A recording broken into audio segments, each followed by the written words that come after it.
안녕하세요. 반갑습니다. 쌤조학 조울입니다. 쌤조학은 건강과 질병에 관하여 여러분 개인적인 건강관리의 어떤 시스템과 통합학적인 관점에서 여러분 개인을 어떻게 관리해야 되는지에 대해서 좀 실무적인 내용을 가지고 강의를 하고자 합니다. 오늘의 주제는 수소는 면역력을 강화시킨다. 이유는 간단합니다. 수소는 항산화 물질이니까요. 그리고 한 가지 더 얘기를 드리고 싶은 것은 내 손과 발의 체온은 얼마지? 즉, 두 가지를 말씀드리겠습니다. 오늘의 주제는 수소는 면역력을 강화시킨다. 이유는 간단합니다. 수소는 항산화 물질이니까요. 그리고 내 손과 발의 체온은 얼마지? 에 대해서 여러분과 함께 얘기를 나눠보고자 합니다. 자, 우리가 수소, 면역력을 얘기하는 가장 핵심적인 것은 우리 세포 내에 있는 미토콘드리아가 어떻게 잘 활성화되느냐 안 되느냐가 전적으로 좌지우지하거든요. 미토콘드리아가 잘 활성화되는 것 같으면 우리 36.5도인 체온을 유지시켜 주는 거거든요. 만약의 경우에 미토콘드리아가 활성화되지 못하는 것 같으면 일을 제대로 못하는 것 같으면은 간단하겠다, 그죠? 체온이 낮아지겠죠, 그죠? 저체온증을 알 수밖에 없다는 얘기죠. 그런데 지난번 강의에서 누누이 얘기 드렸지만 저체온을 오게 만드는 가장 큰 원인은 활성산소라고 얘기를 드렸지 않습니까? 그죠? 그래서 활성산소를 효율적으로 잘 제거시키는 항산화 물질이 우리는 절대적으로 필요하다는 얘기를 드렸습니다. 그래서 오늘은 그 부분은 이미 많이 얘기됐기 때문에 생략하고 오늘은 체온을 올리는 면역력을 우리가 얻으려고 그러면 어떻게 하는 것이 좋은가? 거기에서 우리가 기준점이 있다는 거죠. 우리가 정상 체온은 36.5도라는 게 있다는 거죠. 그래서 우리가 인류가 36.5도인 정상 체온을 유지할 경우와 못할 경우는 우리는 어떻게 바뀌는가에 대한 것을 알아보면 너무 쉽겠죠, 그죠? 그래서 그 부분도 뭐 복잡하게 생각하지 마시고 두 가지만 생각하십시오. 자, 방금 얘기했던 미토콘드리아가 활성화돼야 된다 그랬죠? 그럼 미토콘드리아는 에너지 공장이라 얘기했거든요.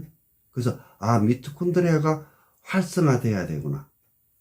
또 그러면 36.5도로 우리 몸이 체온을 유지하게 되는 것 같으면은 우리 몸에 있는 모든 효소 반응이 활성화된다. 즉 우리 인체라는 것은 36.5도일 때 모든 기능이 잘 되게끔 시스템화되어 있다는 겁니다. 간단하게 얘기하면 이 두 가지가 실질적으로 우리가 알아야 될 핵심적인 거거든요. 그래서 제가 수소는 면역력을 강화시킨다에 대해서 어제를 택한 거고, 그리고 이제 조금 있으면 언급하겠지만은 내 손과 발의 체온은 지금 이제 측정을 해보시면은 여러분들이 아마 놀래 자빠질 겁니다. 그거에 대한 것을 얘기를 하려고 하는 거거든요. 자, 우리 정상 체온인 36.5도에서 우리는 생명 유지를 위한 모든 인체 효소 활동이 가장 왕성하게 잘 일어난다는 것이 가장 중요하거든요. 그것 때문에 우리는 36.5도를 유지시키려고 하는 관점이 되는 거거든요. 자, 그 정도는 누구든지 다 알고 있다는 얘기죠. 그런데 이제 제가 이제 체온의 관점에서 여러분 체온계를 갖고 계세요? 자, 제가 체온계 판매하는 거는 절대 아닙니다만 여러분 건강을 위하여 체온계는 필히 구입하십시오. 여자분 같은 경우에는 하나는 백에 상시 저장하고 갖고 다니면서 여러분의 손끝, 발끝, 특히 하체 쪽으로 중점적으로 체크해 보시는 것 같으면은 36.5도가 아니라 33도, 32도까지 내려가는 경우도 굉장히 많을 거거든요. 그게 가장 중요하거든요. 그래서 우리 신체 부위별로 체온이 다르다는 것을 여러분이 이제 인식하시면 되는 거거든요. 오늘 강의의 가장 핵심은 면역력을 증가시켜 준다는 데 대한 전제 조건 하나와 몸은 좋아져야 되니까 거기에서의 우리의 체온이 신체의 장기나 부위별로 다르다는 것을 여러분들이 꼭 오늘 인식해 주시면 참 좋겠다는 겁니다. 여러분 체온이 떨어지는 것 같으면은 문제가 된다는 거 잘 알고 계시죠? 질병을 앓고 계시거나 암 환자의 경우에는 체온이 저체온이라는 것 그것도 다 알고 계실 거고 그러면은 이젠 궁극적으로 나는 내 손끝의 체온은 어떠하며 발 뒤꿈치 발가락 하체의 체온이 어떻는지 여러분 체크하는 것이 가장 크거든요. 왜? 여러분 36.5도 손끝에 나오거나 팔에 36.5도가 나오는 경우는 없습니다. 무조건 낮을 수밖에 없겠죠. 심장에 멀어지면 멀어질수록. 그리고 여러분 발 뒤꿈치의 체온을 측정해 보십시오. 찬 경우 겨울 같은 경우에는 32도가 안 나옵니다. 그것을 여러분들께 꼭 찾아드리고 싶다는 얘기죠. 그렇게 되는 것 같으면 여러분들 스스로가 관리를 할 수 있게 되는 거거든요. 자, 제가 이제 생각할 때는 여러분 가능하면 병원에 안 가시는 게 가장 좋거든요. 병원에 안 가게 하는 1차적으로 여러분들에게 가장 쉽게 스스로의 몸을 만들 수 있는 방법은 정상 체온을 유지시켜 주는 것이 가장 중요하거든요. 그게 제가 생각할 때 여러분 제가 얘기했던 만성질환이나 암 환자가 체온이 낮다는데 암 환자들에게 제가 심도의 측정뿐만 아니라 손발의 체온을 측정해 드리는 것 같으면은 자기 스스로가 병을 만들었다는 얘기를 가장 많이 하거든요. 왜? 내가 왜 이렇게 나 몸 관리를 못했을까? 그 힘든 것도 아니야. 돈이 많이 드는 것도 아니야. 비접촉식 체온계, 이와 같은 비접촉식 체온계 분들 몇만 원 밖에 안 하거든요. 몇만 원 가지고 내 손, 발, 체온을 측정해 보니까 체온이 낮아. 그러면은 저 체온으로 내 가지고 내가 어떤 질병이 올 수 있다는 것은 일반적으로는 다 알고 계시잖아요. 그죠? 그러면은 적극적으로 체온을 올리기 위한 운동이나 어떤 요법을 하기 시작한다는 얘기죠. 그냥 몰라서 질병이 온다고 이해를 하시면 가장 간단하거든요. 그리고 이제 여러분 필히 여자분들은 비접촉식 체온계, 이와 같은 비접촉식 체온계를 2개를 사서 하나는 댁에 두고 측정하시고 하나는 가방에 넣어 다니면서 여러분 체온을 특히 하체 쪽으로 중점적으로 많이 하십시오. 하체가 굉장히 찰 거거든요. 지금 스스로도 차다고 느끼지겠지만은 그것을 체온계로 측정해 봤을 시에는 내가 이렇게 두는 것 같으면은 진짜 큰 병이 오겠다는 것을 바로 느낄 수 있을 거거든요. 그래서 그것을 막아주는 것이 제 입장에서 참 좋게 하는 것이 아닌가라고 생각하고 있습니다. 그리고 이제 자가 면역 질환에 대해서 잠깐 얘기를 하겠습니다. 이거 뭐 복잡해 가지고 여러분 구체적으로 알 필요는 전혀 없습니다. 자가 면역 질환, 자가 면역 질환, 면역을 한대. 면역을 하면 좋은 거 아니에요? 근데 자가 면역이래.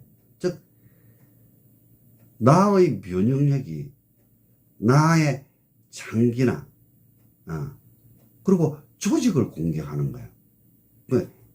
애가 적하고 싸우려 했는데 나하고 싸우고 있는 거예요. 그게 자가 면역 질환이거든요. 근데 이제 자가 면역 질환에 대해서 제가 얘기하는 가장 핵심적인 것은 이제는 누구든지 자가 면역 질환을 앓게 된다는 얘기입니다. 뭔 얘기냐? 20대, 30대, 50대도 자가 면역 질환이 많이 오게 되는 거거든요.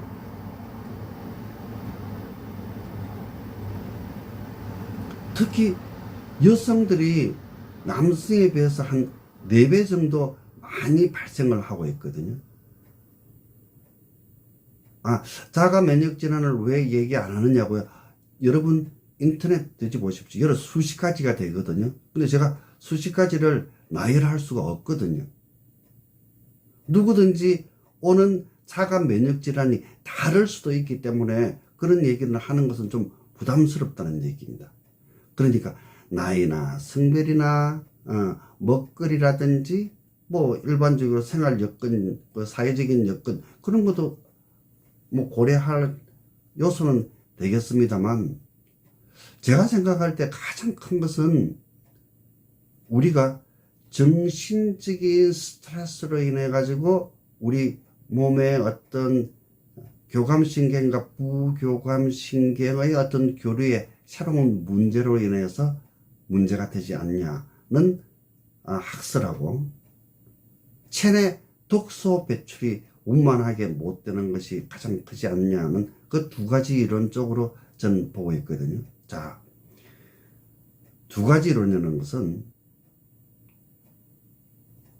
스트레스, 정신적인 스트레스에 의해서 오는 것은 우리가 정말 21세기 우리가 앞으로 계속 정신질환 쪽으로 앓게 될 가능성이 굉장히 높다는 거 하나.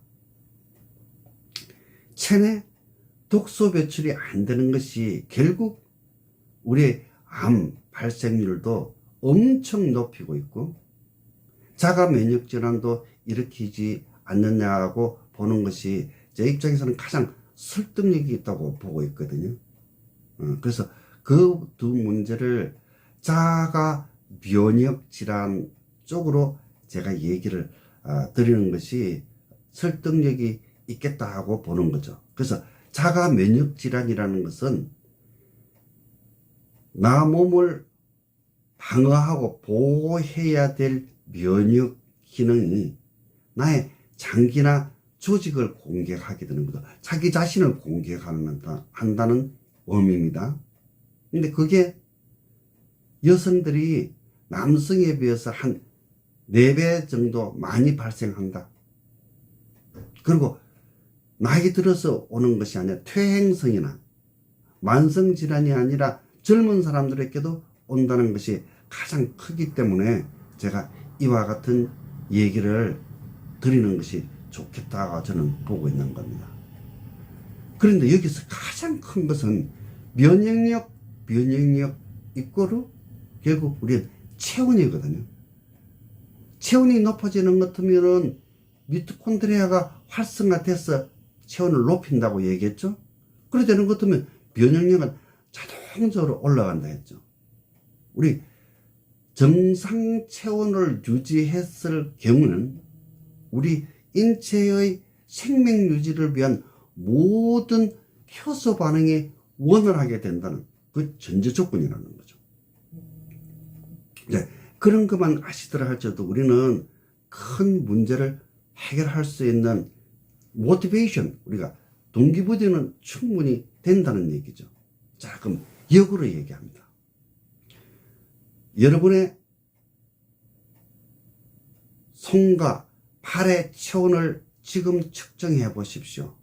비접촉식 체온계로 체온을 측정해 가지고 그게 정상 체온보다 낮으면은 어떻게 해야 되는지 알고 계시죠? 그렇게 낮으면 미토콘드리아 활동이 저하된다는 거 당연히 알겠다, 그죠? 그러면 면역력이 저하된다는 거 똑같은 식으로 역으로 풀어 나가고 있으니까 그러면 어떻게 되느냐? 우리 체내에는 자동적으로 체내 독소가 쌓이게 되는, 축적되게 되는 거거든요. 그래서 제가 오늘